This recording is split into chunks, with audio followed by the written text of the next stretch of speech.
கண்டறியாதன கண்டேன் கண்டறியாதனையோம்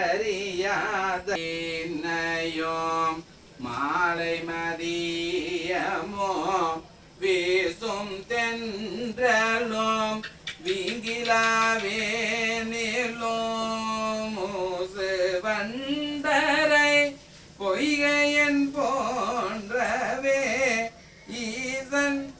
எந்தை இணையடி நிழலே ஈசன் எந்தை இணையடி நிழலே.